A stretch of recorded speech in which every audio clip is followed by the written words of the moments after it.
Ninanais ko'y simple lamang na buhay. Hindi naman napakayaman, basta't matiwasay. Ibig kong tumira sa gitna ng bukid, sa puok na tahimik, at may luntiang paligid. Dito kay gandang pagmasdan ng palay. Tinutukoy itong simbolo ng buhay. Sariwang prutas ang iyong matitikman, sariwang gulay, hatid ng kalusugan. Malinis na tubig ang iyong makikita, asul ang kulay na lubhang kay ganda.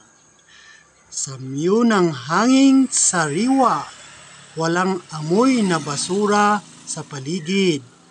Lugar kung saan malayo sa kaguluhan, payapa ang bayan dahil lahat ay madaling malalapitan sa oras ng pangangailangan.